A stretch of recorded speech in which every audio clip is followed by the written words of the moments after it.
Hey guys, this is OddOneGaming. This is going to be another Raid Shadow Legends video. We are back on the free-to-play and I'm currently farming Griffin stage 70. Like, I'm always trying when it comes to the Doom Tower to farm the high stage possible, because you know what, the higher you farm, the more materials you get for the sake of forging your gear. And right now, after, you know, testing out a little bit here and there, I got to the point where I can actually farm stage 70 of the Griffin. You know, I put the skills at the right time, doing everybody else's stuff at the right time, and it kind of works amazingly. It works perfect so far, and you know, I'm gonna keep doing this. And yeah, this is kind of my grind. It's gonna be, I'm really curious to see the next few days how it's going to be for the sake of Bommel, because right now it kind of looked to me that I can beat Bommel without actually having to build myself Master Butcher yet. So if I can get around doing that, I will obviously keep doing that. But you know what, let's get into the subject of the thumbnail. What do I mean by that? Well, what I mean is the fact that if all goes according to plan, if you've been following along with my series for the last week or so, you know that I'm pushing really hard and I'm getting closer and closer to actually getting myself Arbiter. Like, I'm really close to that point. I have 6-starred my magic champion, which in the end I decided to go for Dark Elhain. I mean, you know what, I have so many resources saved up that I could even go and get myself Grizzle Jarl as well if I have to, but I don't really have the books, and I'm not sure I really want to commit to that yet. And obviously there's gonna be some fusions around the corner, so I'm gonna be pulling some shards for the sake of that, and I might get somebody better. So the first Void Legendary that I'm going to have, maybe in like, I don't know, 10 days or something like that, is going to be Arbiter. Let me actually just quickly jump into the progress missions to show you. So I've did that. I did the magic one, the spirit, the force today, because force key was open, and now I'm up to this one, clear stage 15 of the void keep. Obviously I'm not gonna open this one with gems again because it cost me 300 gems. I'm not gonna do that. I'll just be waiting till Sunday. I'm gonna do this first thing, then I will have to get myself a void champion to 6-star of attention. And because of the second void legendary that I'm gonna talk about, I will not be going with Gambo yet. I'm gonna go with Bellower, I think, and I'm gonna prepare him to be my stun champion for the sake of controlling some waves. I think that's gonna be my choice. But you know what, without further ado, let's talk about the second Void Legendary that I'm talking about, and that is Supreme Elhain. There's a new fusion announced, guys. Oh, I even forgot to check when it starts. So let me see. This one will start right, I don't even speak. Will start on Friday, March the 10th. So that's gonna be next Friday, and it's going to be a fragment fusion. That's the reason why I'm saying this is gonna be my second Void Legendary, because you know what, even if the fragment, even if the champion chase and the summon rush are gonna be pretty high, I'm pretty confident that I'm actually going to have the shards, because like, you know what, I have the sacred, I have voids that I keep getting from the missions, I have the ancient shards, I'm gathering more and more mystery shards. I'm hopefully gonna pick myself some more shards from the Doom Tower, because there's like a void shard here, then there's another void shard at the end. They, you know, they can give me a ton of rewards, and maybe if I'm lucky, let me see. This one's a book, 12 days. I should have a sacred for the sake of the summer rush, because the fusion starts in 7 days. That's gonna be 25, so I should have another sacred and a void by the time this comes back around. So that's definitely something to keep in mind, because for the sake of champion chase, I can always just fuse. Maybe I get some more of the resin fusions, fuse more resins. Maybe I get some more of these ones, fuse Broadmaw. I can get points from other ways apart from pulling shards. For pulling shards, that's gonna be for summon rush.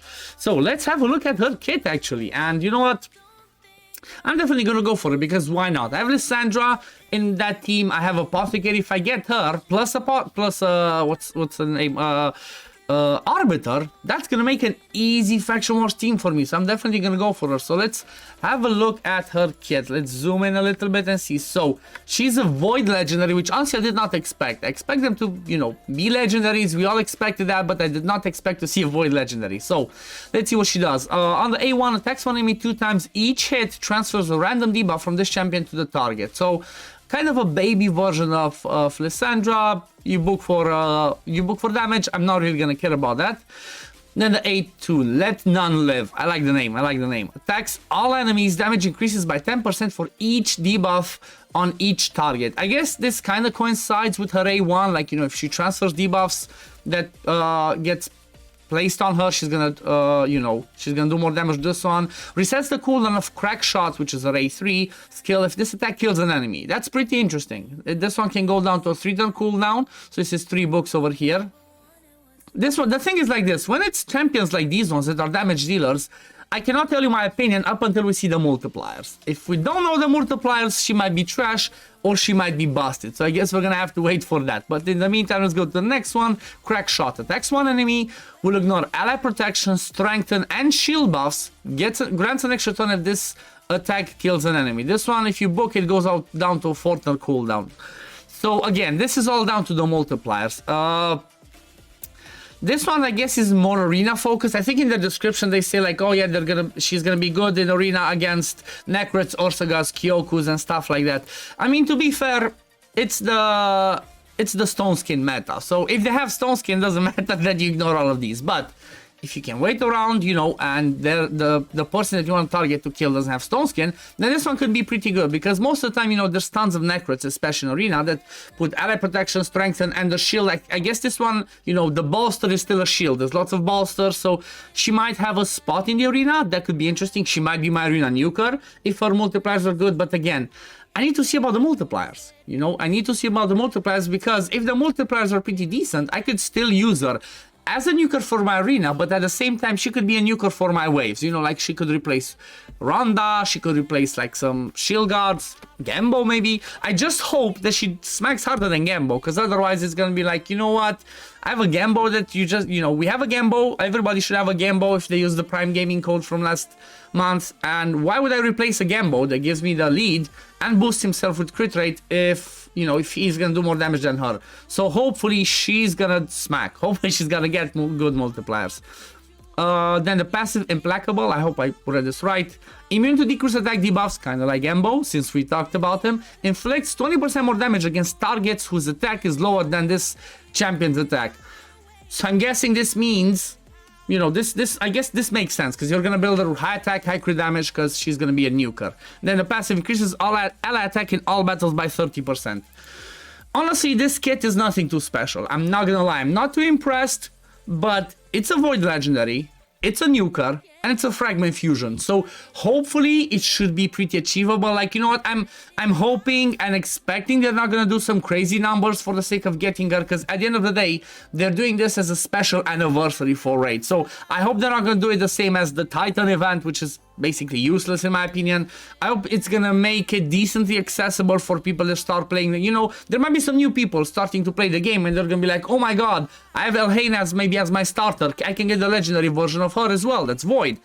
So I hope they can, you know, they make it a little bit free to play friendly as well. I hope they give us the option of skipping Summer Rush, Champion Chase, something. Like, please, Raid, if you're watching this, please don't keep being greedy, at least with this one. You know, it's a celebration for you. Let us celebrate you as well, not just by giving you our money. But yeah, I'm definitely excited, and you know what, I'm especially excited because one, like I said, it's gonna be, you know, 2 Void Legendaries on my account if I do manage to get this one, and 2, it's gonna be the first fusion that I will actually be doing on the free-to-play account. Because so far, you know, we had the Python, which we started too late, and then we had the Oella, which we skipped because, you know, traditional fusions are a little bit harder to do, so I decided to skip that one. But I will definitely be doing this one, and you know what, leave it in the comments below, guys. If first of all, are you going to go for this fusion, like just at the first look at her kit, do you think it's worth it or not? And secondly, do you want me to do a daily video on how I will be tackling this fusion? Because I've done this in the past and, you know, people liked it. So if you guys still want to see it, I'm doing almost daily uploads on my free-to-play account, maybe like once every other day, because there's plenty of moments where I just have to grind. But if you want me to do like a video every single day, so you know, I show you what I focus on and you can follow along with my progression, just leave it in the comments below, let me know, and I'm definitely gonna, you know, I'm definitely going to do that. In the meantime, I'm just gonna continue my grind. I'm just gonna keep farming my medals, waiting for my arena refreshes. I'm slowly treading along to this one because I need to get the level 10 next, but I guess that one's gonna coincide with this one, because after Sunday and after I finish the Void Keep, I will have to, it's obviously gonna be send it, finish, and then get to the point where I have to win 200 classic arena battles. If I judge by the way that I've done it so far, it's gonna take me at least 5 days. So that thing's gonna take me at least 5 days. So let's say I'm gonna start this on Sunday, maybe by Thursday I finish it, and after that I'm extremely close to Arbiter, guys. I'm extremely close, and if I'm lucky and if all goes well, let's say I finish this by Thursday, if I grind like a maniac, I might actually get the chance to get over here and pull Arbiter for the sake of the champion chase, which is gonna yield me 650 points.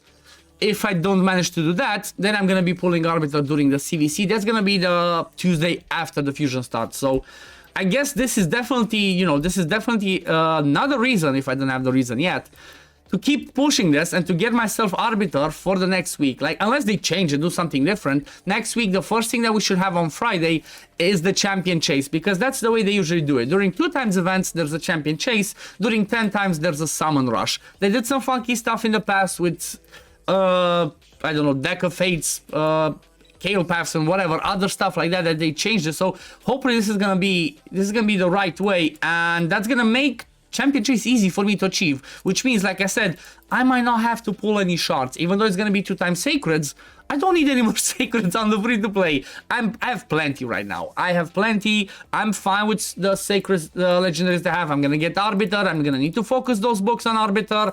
I still need to get books because I fully booked the A1 of Lysandra. I still need to get the book for A2, a book for the A3, sorry, 2 books for the A2, 1 book for the A3. Then I'm gonna need some books for Arbiter. Honestly, for the sake of Arbiter, if I get lucky, which judging by the luck I had with the other legendaries, I'm not, but I would need 1 plus 2, I would need 3 books, and that's it. If I could land 2 books in the A4 and 1 book in the A3, I would be done with Arbiter. Then I can start thinking like, okay, who's gonna be my next legendary? But yeah, I'm really excited about the fusion. I'm really excited about the Arbiter, and hopefully, like I said, hopefully in 2 weeks, 3 weeks from now, I'm gonna have 2 Void legendaries. But yeah, this is gonna be it for the video today, guys. If you do enjoy my content, don't forget to like this video and subscribe to the channel to see when I upload next, which is gonna be tomorrow, because I do daily content on Raid Shadow Legend. I've been doing that for over a year now. So yeah, if you don't want to miss out, just don't forget to click that subscribe. But yeah, thank you all for watching, and I'm gonna see you on the next one. Peace, love, take care everyone. Bye, guys.